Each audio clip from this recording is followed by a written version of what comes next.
moment he was giving them, what do you call it, the sword or the staff, I saw an image. I saw an image of Dr. Kwame Nkrumah.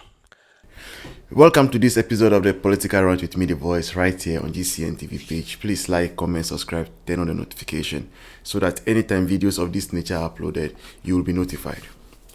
Endra 7th January was a very great day in the history of Ghana. In the sense, once again, we have witnessed a smooth transition from one government to the other that belong to different political parties. And indeed, Ghana has taken the lead when it comes to democracy, smooth transitions. We are almost getting used to it, and the Fourth Republic lives on. Hooray! Now, after that, there has been a lot of commentaries, and one of the people that most of us we don't want to hear from again are some pastors and some prophets, because whatever purpose and whatever mission they came to accomplish, now they have accomplished it. They have always wanted John Mahama to be president. John Mahama has become president. And so they can go back to ministry and go back to saving souls. But these people will still not keep quiet. Yankotia, one of the prophets, I don't even know him. But I give him honor as a man of God. I'll say, when John Dramani Mahama, His Excellency, was giving speech, he looked at John Mahama, and behind him was an image appeared as the face of Kwame Nkrumah.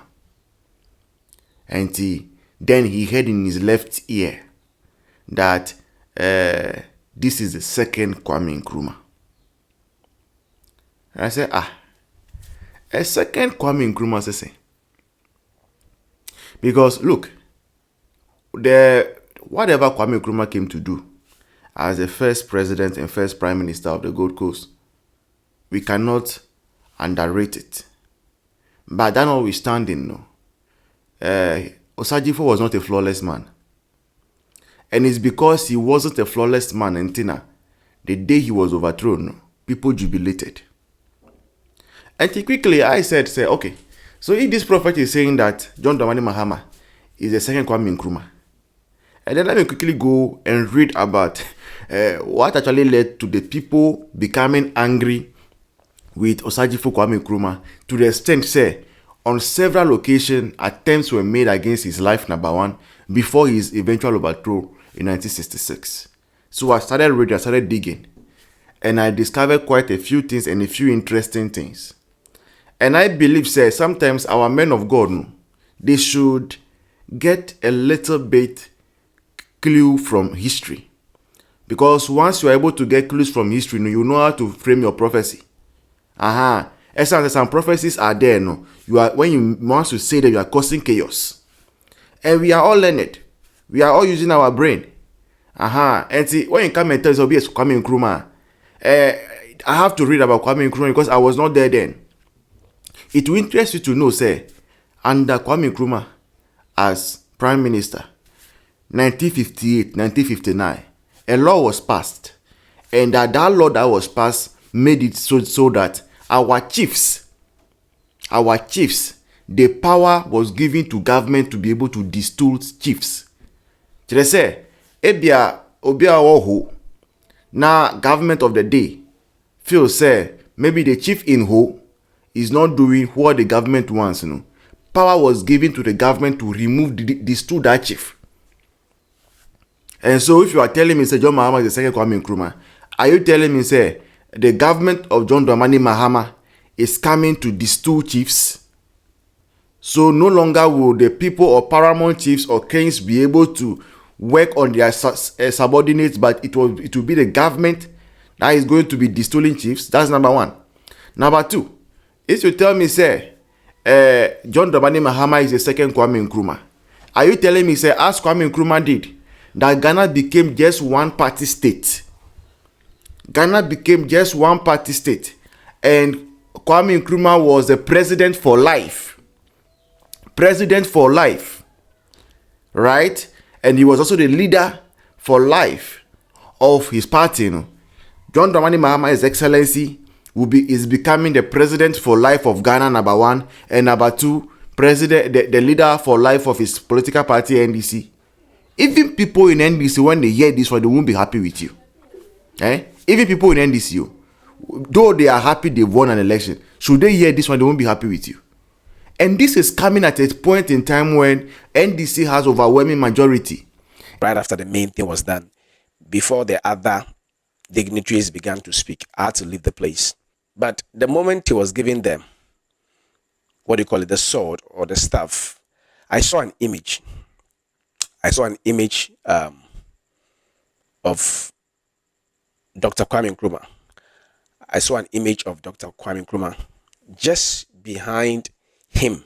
I was like, oh wow. It came like a flash, So I said, wow, this is a very strange image. Then a voice came in my left ear and said, oh, okay, so this is the second Kwame Nkrumah. I said, wow, if Kwame Nkrumah came to do amazing things, factories, roads, buildings all over the place, growth for Ghana, if he did that and they are saying this man, the president, John Dramani Mahama, is going to be the second Kwame Nkrumah, then it's going to be massive. Then I remember the vision I had some days ago, some weeks ago, when I said the small tree, it was moving from the back. I said, oh, wow. And then I came back and we posted the picture of what I saw, and I told you I'm going to make a video of it. Then I began to hear people or see people under the comments section. Please share this video. Make sure you share this video. Very important. Share this video. Let it spread everywhere. That the Nigerian president, Bola Ahmed, also in his speech said he saw Kwame Nkrumah there. I don't know. I mean, you can just type what he said because I wasn't there. I wasn't there. I mean, you can ask my PA. You can ask my my son. Those I went with. I wasn't there. So perhaps when I was in a vehicle going, it was almost like an hour to get home. Maybe that was when the man spoke. I was like, wow, he said the same thing, that the spirit of Kwame Nkrumah or something. And there's a man who, he knows grounds. On him from a Ghanaian person will say on him from, he knows grounds. So at his age, at his position and all that, they know spiritual things. They pick things also. Hallelujah. I don't want to go there. And because of his insight. So if he said the same thing, at the time he was saying that, I wasn't there. I'd left. I didn't even know that even he spoke until I was reading the comment. So that is just a confirmation. One who was there, who also sensed it. I saw it when the staff was there. I was like, wow. And I left. Ghana, President John Dramani Mahama, I've told you many times in my podcast videos, all the way back in Scrutiny many years ago, that this man is God's chosen. God told me that he has chosen him. I didn't just say that he will win. God told me that he is a chosen one and a priest for this time.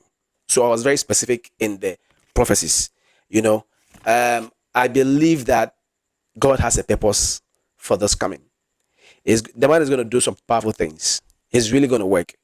And great things are going to happen even in this era. Whatever Dr. Kwame Nkrumah came to do, that has become historic, and we've been mentioning his name over 20, 30 years, 40 years now. Listen to me. President John Dramani Mahama is going to have his name mentioned for a very, very long time in the history of Ghana. I'm telling you. Listen, my name is Prophet Clement. I'm telling you. If Christ tarries, which of course he may come very soon, but if Christ tarries and we become old, 80, 90, his name, President John Dramani Mahama, it will be in the history books. Write it down. God is with this man, and he's going to do great things. The purpose of his coming is divine. God has wired a new spirit in him. It's not the President John Mahama you knew some years ago, the things they were saying. No, there's a whole different man altogether. I wish God would open your eyes that you may see. There's a whole different entity. God has wired a new spirit in him, a new heart he has given him, and God is going to use him for exploit. It will be amazing. I say you'll be shocked. And we are going to pray for him, and we are going to believe God that whatsoever God has said concerning this great man will come to pass, and it will be beautiful. History in the making. Congratulations to the first vice female president ever in Ghana also. You also made history. God bless you. Auntie Nana Jane. God bless you. Madam Vice. Your Excellency. God bless you. I'm excited that God's word came to pass. We give God all glory. Now we are going to pray for them and they are going to do well. God bless you. We have given the 2025 videos, global and national prophecies. We have recorded them. We will start posting them, part 1, part 2, and the other parts this week onwards. Hallelujah. I spoke about how he was going to rule and what you should do for him, Ghana. That was at our first Sunday, So Ghana, we are on the right track. The second Kwame Nkrumah is here. Get ready. Something is about to happen. We are going on a ride, and this ride will be amazing. President John Dramani Mahama is sent from God to this nation to take us to the promised land. So I saw, and so God told me, fear not, Onieko. Please share this video and encourage every Ghanaian that Ghana is about to laugh again. Ghana is about to work again. Very beautiful. God bless you. My name is your friend, your brother, Prof. Climb. See you at church every Sunday. Spin the Sacra. And there are suspicions, say, certain people might want to take advantage of the majority they have in parliament to pass certain legislations. In fact, there has been rumors, say, there are conspiracies to make it say the current president, His Excellency John Dramani Mahama, might want to go for a third term, and by that might want to change the constitution of Ghana. All these things are things that people are on the lookout for. People are not happy hearing. And then what you two are saying, say, Kwame Nkrumah, second Kwame Nkrumah, John Dramani Mahama. Now Kwame Nkrumah built factories. Now Kwame Nkrumah built roads. Who constructed more roads than Nana Akufo-Addo in the history of Ghana? Who? Nobody. Nobody. No matter how well you credit Osajifo Kwame Nkrumah for what he has done, he did not construct more road than Nana Akufo-Addo. And if you say somebody is the second Kwame Nkrumah, you have not said anything yet. Because you are not under, say, any colonization that you say you are coming for independence for somebody or for anyone. You are in a democratic dispensation. We have moved from a one-party state. Ghana is a multi-party democratic state as it is currently. And so the prophecies, please, let's add some little education to them. It's not about coming to say anything at all. That's because we know what most of you are up to. Government has changed. And this is the government people are vouching for. You want to make sure that expectations are met. And some of those expectations cannot be met. You want to tune our head, our minds, so that we'll be ready for disaster. But that notwithstanding, there are still learned people in this nation. And every point of the way, every step of the way, we are going to scrutinize whatever thing is said. Whether prophecy, if you use God's name still, even the good word of God, the Bible, gives us the room that when somebody comes to tell me that this is prophecy, this is what God is saying, I should also go and look, I should also go and learn and see, and I will judge all spirits. So the earlier some of our men of God take their mouth off politics, the better. And I always maintain, say, who pursue politics as a man of God, make it clear there is nothing wrong with it, but don't come hiding under the guise of prophecy and under the guise of being a man of God. It is very important. This has been your favorite episode of the Political Rant with me, The Voice, right here on Ghana Celebrity News page, TV page. Please like, share, subscribe, turn on the notification so that anytime the videos of this nature are uploaded, you'll be notified. Until then, bye-bye. Cheers.